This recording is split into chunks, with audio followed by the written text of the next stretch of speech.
What's up, guys? Nick G here, doing a video on this movie Demon City Shinjuku, something like that. And something I like to do on this channel, or just in my own time, one of my interests is understanding or decoding like movies and stories and myths and scriptures and all that and symbols that these stories that are told over and over and over again, and trying to relay that and see how it relates to our real life and who we are as people. So when I use like a TV show or a movie or an anime or something like that as an example, I don't necessarily want you to think about the cartoon or the movie or whatever, or the example in particular. I don't, I'm not using this. I'm not necessarily using the cartoon as evidence for what I'm telling you. I'm just using it as a platform to give rise to give an example of a greater concept I'm trying to get across, a greater idea I'm trying to get across. And I think, most of you guys will understand that. I think there's a lot of patterns that show up in storytelling, and I do believe those have meaning. And not to like devalue religion or scriptures or like the Bible, but yeah, a lot of comics and heroes and great epic stories are so closely tied to scriptures that it amazes me that people can be such big fans of these movies and TV shows, and then in the same breath like hate the Bible, or like think all that other stuff has no value or meaning or credence to it. So that was just something I want to say before I got started. Again, this movie's Demon City Shinjuku. You should watch it. It was pretty good. It's pretty old. But I'm going to play a clip, talk about it, come back. Or then play another clip and come back. So let's begin. And if my father wasn't good enough to beat Rebbe Ra, I'm totally sure that I'm not. But together we can defeat him. Huh. You crazy dumb girl. You just set one foot in that place, you won't come out of it alive. You've no idea what you'd be up against in there. I know there'll be great danger, but I'm prepared to face them. Are you? Yes. You'd face death? Yes. Don't doubt my courage. Forget it. I know you want to help your father, but getting yourself killed won't do it. Don't you have the courage to sacrifice your life to save the world? That's beside the point. Guts isn't gonna be enough. Sorry. Well, then I'm sorry I asked you. I can see I expected too much. Well, Goodbye.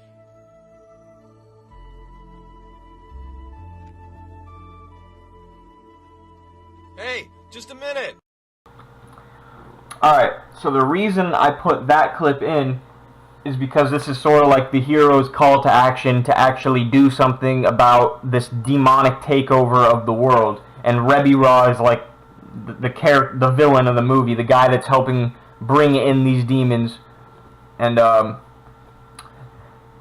reason I want to show that again is mainly, and again, hold on, one thing I want to say is the observations that I make aren't the only observations that could be made, that there is to be made. So if I'm saying something to you and you feel like you disagree with it, or there's more to it, it's not, don't come at me like angry or that I'm trying to deceive you or something. It's just that something might go over my head, I might not see it, or I might see it in a different way than you. So it's not like, I count on you guys to have your own brains and use your own discernment and use your own hearts and personal experiences to understand what I'm trying to tell you. I'm sorry that I have to get all this stuff out of the way before I actually just get into the information, but I can't gloss over this stuff that I'm telling you right now, because it is important to, like, if we're going to even uncover the truth and have a civil conversation about anything. So again, I count on you guys to have discernment. Okay, the reason I added that clip was to highlight the aspect of the sacred feminine, and that could be represented as care, like our emotional qualities. A big part of the reason things fall apart in this world, in my estimation, is because of apathy. People don't care to do anything. And if you that's part of the Trinity: thoughts, emotions, and actions. And the disabling of emotions is a big problem. And this is sort of traditionally, and when I say this, I don't mean it in some oppressive, this is your role, this is who you are, like, sense. I mean it in like a sacred, awesome, incredible sense. And I'm not saying women are the only ones that possess this, but it's more intrinsic to them, and symbolically, this is a feminine attribute. And she gets the hero to care enough to go and do something. And in my own personal life, this has been the case. A woman is part of the reason I have even started this YouTube channel. It's part of the reason I got sober. It's part of the it revived my care to actually do something, to actually be like, hold on a minute, like, what I do matters, and I have to get involved. And so again, and nowadays you're seeing women fall from that, and it's really sad to me, and unfortunate. And I think if women fall from that state of grace, men to a large degree, I'm not even trying to make this about genders, it's about principles, but men to a large degree look to women for the direction that they're going to take. And and I know men influence women too, but women influence men, and what they collectively value is going to influence who men try to become. So if they value like honorable traits, men will try to be honorable. So again, the woman, she revives his care, his call to action. And I don't have this clip but in this movie, there's one demon that this guy can't beat, the hero, and he's actually gonna get consumed by it. It's actually up to the girl to beat that particular demon. And this demon, of course, was a tortured soul. And the whole point is, she beat it's like this child that its parents were murdered or something, and it turned into this like unresting soul, demonic soul, resentful, angry at the world. And she was the only one that could beat it through, I know it sounds kind of corny, but like through love, through a hug, through like the reviving of like, okay, there is some hope for humanity. Humanity's not just like a heartless, doomed thing. And if it wasn't for that, he would have never even made it to the end. So again, you're seeing this sacred feminine aspect saving the day, because it's literally necessary to the survival of our planet and our species, I think. And this is an idea that's been laid out traditionally, historically, esoterically, for as long as humans have been around. I'm not the first one to notice it, and I hope that I'm trying to bring that back. I try to encourage that out of the girls in my life. I know I'm going on and on about this, but it's important. And again, women, it's a big responsibility. It's your choice what you. I'm not trying to oppress you, okay? And men too. Don't be so apathetic. But like, it's your choice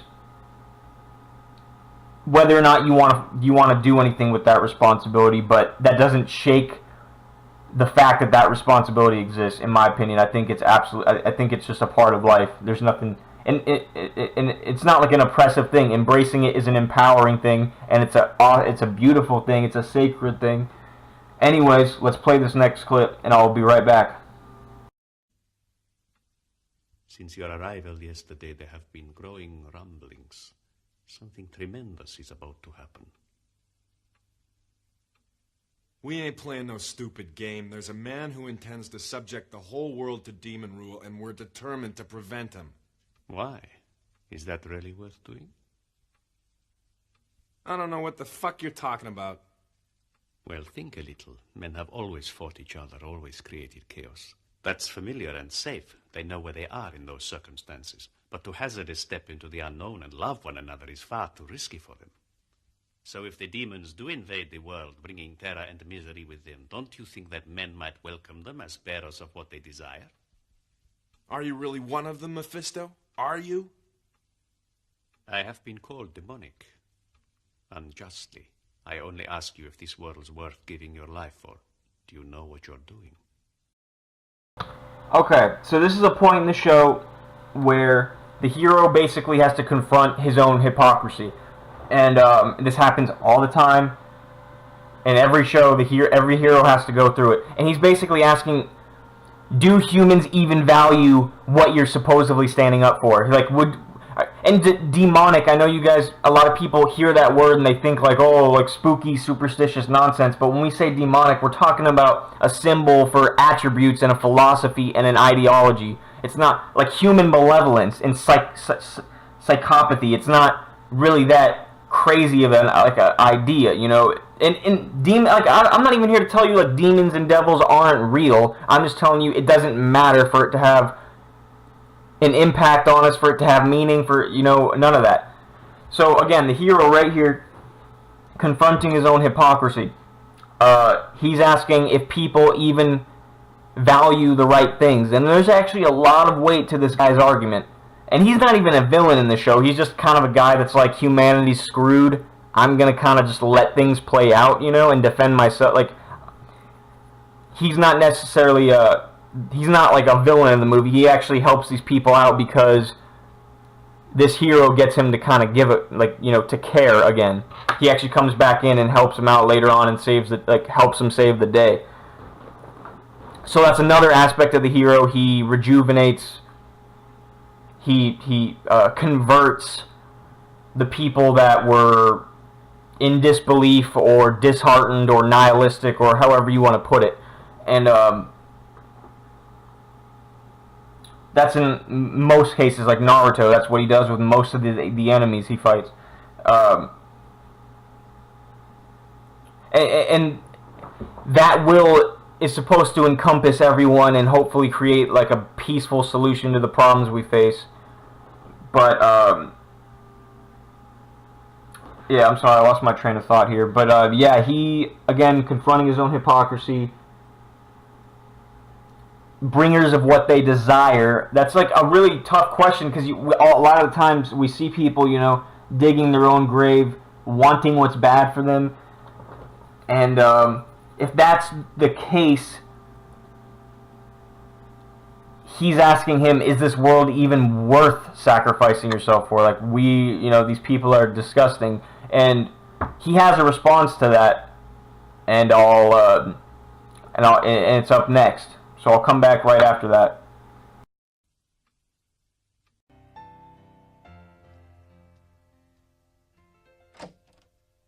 I don't know if I should continue or not, Mephisto. My own father died to keep men out of the demon's clutches, and Sayaka is risking her life now. I can't believe that has no meaning. Boom, right there. So, this is a constant theme you're going to see with villains, of how they say this bond that people share, like the friendships, family, love, all this stuff, really is meaningless. Like, it's so fragile that it's meaningless in the face of like the harsh realities of the world. And this guy's saying, I'm doing what I'm doing because my dad he literally died for what he believed in. This girl that has inspired him on his call to heroism, to fight the demons, is risking her own life now, and he's sitting there saying, I can't believe that has no meaning. And I think thinking that your relationships have no meaning is one of the biggest drivers for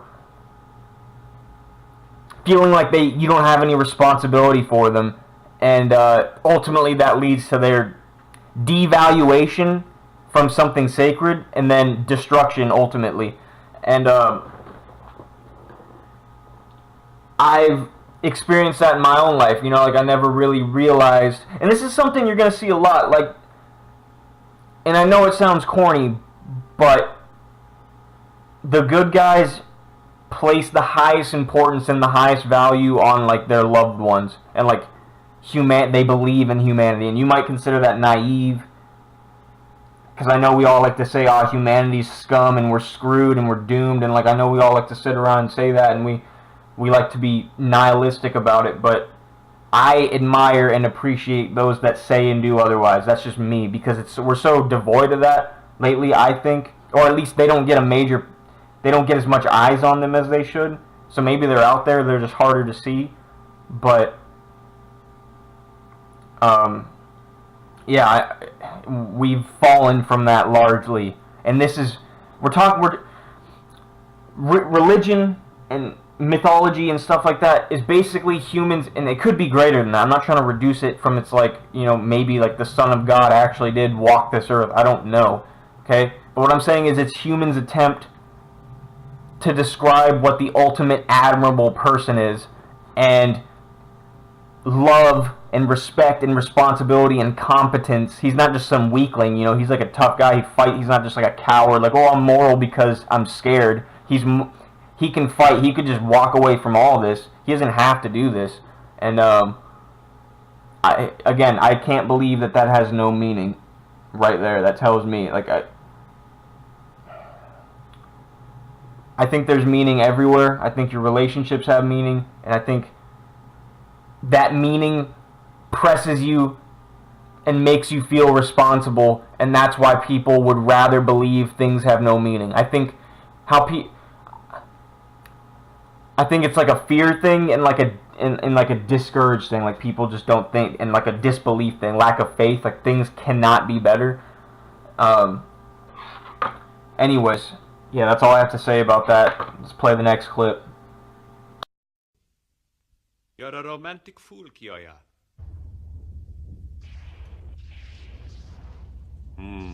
Men angered the gods with their pride, and in order to punish them, the gods looked on as Pandora opened her box, letting chaos loose. And now, here in Monster City, mythology will become reality. Okay, again, mythology will become reality. These stories that have been, I'm telling you, if you look at, you don't even have to go back into mythology. You can just look at modern day or relatively new or relatively old new movies that have come out, stories. You'll see patterns. Just pay attention. And these things have meaning, and these writers are influenced from real things, from reality, so they have a connection to reality. They have real bearing on what we're really like, and there's really like a debate going on. Like when you see characters fighting and all that, and they're basically symbols or ideas debating with each other. And there's two classic ones, and that'd be like God and Devil. I could go deeper into that, but I'm not going to on this video because I'm already running on longer than I wanted to, and I do it in plenty of my other videos, so it's out there. I'd go into it pretty much every time I talk because everything comes back to it. And he also says man's pride, angered the gods, and it's like,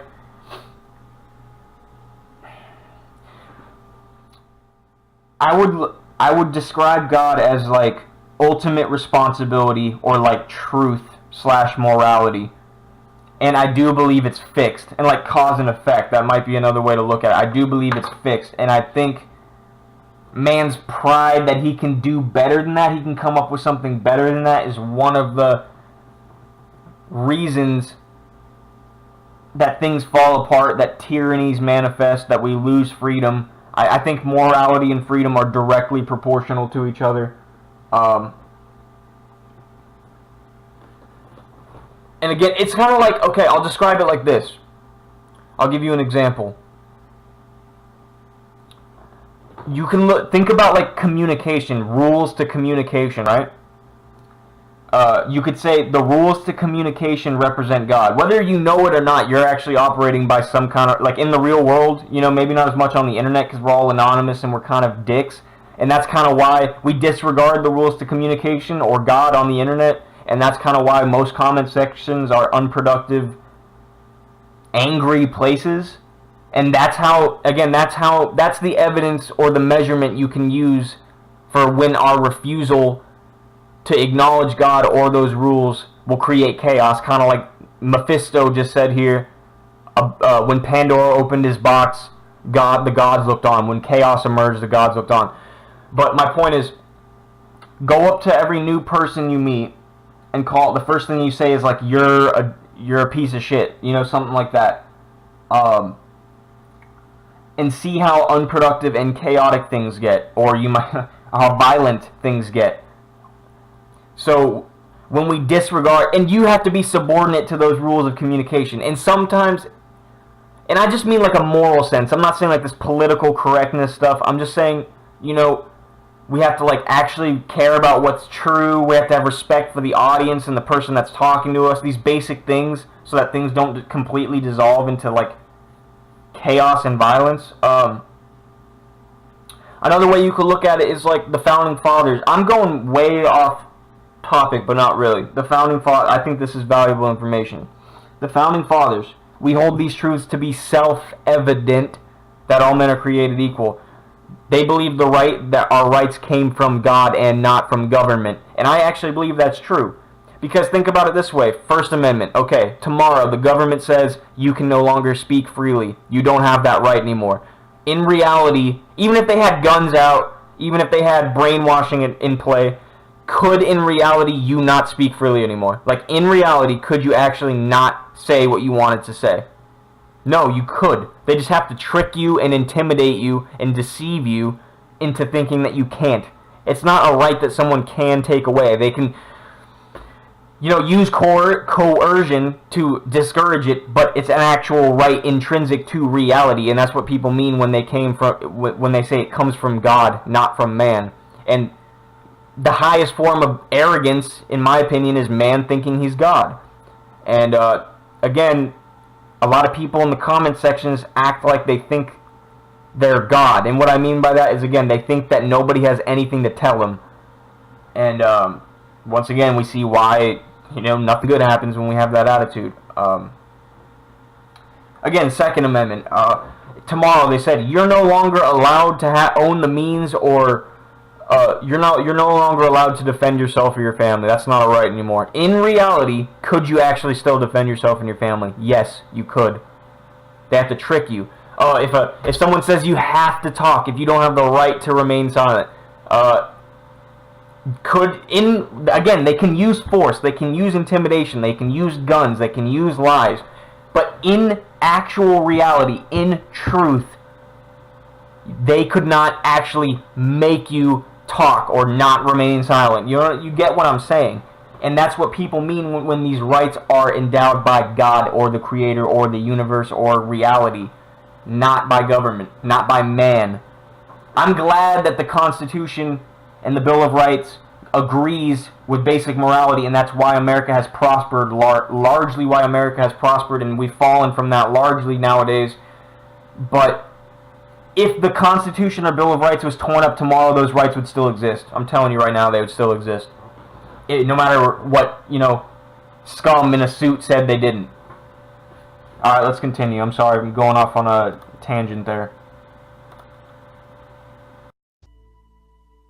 There's only a few more days till he opens the door that leads to the world of monsters. Then the demons will come. When it's open, they can enter our world, and it is Rebbe Ra's task to make it easier for them.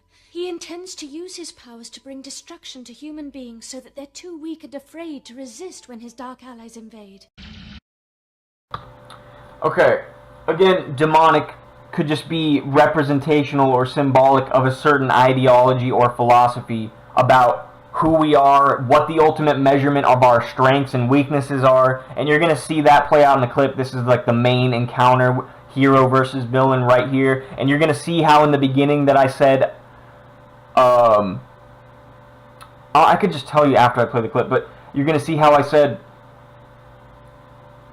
that care, that sacred feminine is important. Well, this guy's the satanic ideology right here, and he said, in his mind, that sacred thing I was telling you about is the ultimate measurement of weakness, and that's why he's going to try to sacrifice that chick, and that's why in most depictions of satanic sacrifice, the one to be sacrificed is a female. There's a reason for that. It's not meaningless, and I hope this makes sense, guys, because I'm not trying to sound like an insane person. It makes perfect sense to me. If you pay attention to the shows you watch and stuff, you'll see what I'm talking about.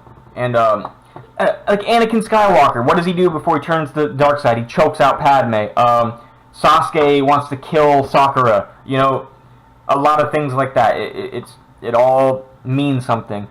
So this guy is basically,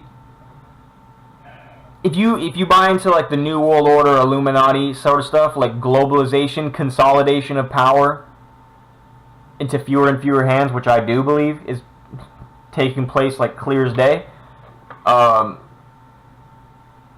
those guys, in my opinion, aren't at the head of the snake. What's at the head of a snake? The snake is an ideology or philosophy, or maybe you could call that a demon. So this guy's at the top of the pyramid. It's not a physical thing. This is a spiritual battle. A physical person is not actually running all this. These guys are operating based on beliefs. And maybe I don't know, like maybe literal demonic influence. I don't know. I know that sounds crazy. If you think that sounds crazy, I encourage you guys to look up the CERN Goddard opening tunnel ceremony. I might do a video on it. Maybe some of you have seen it, maybe you haven't. Go YouTube that right now after this video and tell me, why is a scientific institution involved in or doing this big occult satanic ritual? Why is that? These guys are scientists. What's going on here? And why are presidents there attending that and looking at it? I'm not saying I know everything that they're trying to tell me through that ritual, but it's definitely one of the most bizarre things I've ever seen. And these guys are involved in like particles and black holes and stuff like that. Like they could literally be opening a portal for demons to come through. That's what some people believe. I don't think you need to believe that for this to matter or make sense or have an impact. But the more and more I look at this ancient stuff, the occult stuff, this ritual stuff, the symbolic stuff, the more and more credence I'm giving to that kind of thing, and the more and more I'm starting to believe it. I know for a fact that people in power take this stuff seriously, without a doubt. Bohemian Grove, the Goddard tunnel ceremony, Skull and Bones, mysticism. I'm telling you, it's not a game, it's not a joke, and there's more truth in that than political commentary by a wide margin. Anyways, let's play this last clip and I'll come back. You fool, you should not have struggled to escape my spell. You should have remained in your sleep. Okay. You fool, you should have not have struggled to escape my spell. You should have remained in your sleep. You know how we always say, woke, I'm woke. Or that sheep is asleep, you need to wake up. And this guy's like a sorcerer. He's doing mind control on people. He's doing magic, so to speak. And again, if you want me to put that in secular, rational terms, it's like you could look at the media as like magic. It's like brainwashing people to have certain values, certain perceptions of themselves and the world, and certain belief systems, so that you can control them and steer them in the direction that you want them to be in. It's social engineering. It's not a crazy concept. You guys, there's books written on it. It's not a new thing. This isn't crazy talk. I know most of you probably understand this. I'm not trying to be condescending here, but a lot of people think that, like, because I'm talking about stuff from this symbolic or meaning level, that I don't know. Again, I think there's more truth in this stuff than political commentary, left, right, presidents, politicians. I don't even conspiracy. This has more truth in it, in my opinion. Alright, let's continue. Rebbe Ra, why have you betrayed your master's teaching by giving your soul to darkness? Sayaka!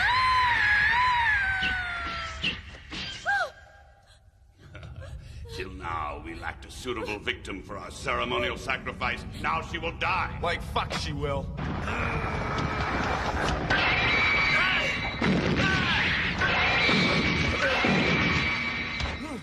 No one can withstand the demon world. Genichiro lacked the courage to free himself from petty morality to achieve ultimate strength. Okay, so he's saying basically this guy's dad lacked the courage to free himself from petty morality to achieve ultimate strength. And that statement is represented symbolically in his sacrificing of that woman, like I pointed out in the first clip and like I pointed out before I played this clip. And a picture says 1,000 words. And again, he believes the things the things that he places the greatest value on, in his mind, it's just an inversion of that. He views it as the greatest weakness that humanity has.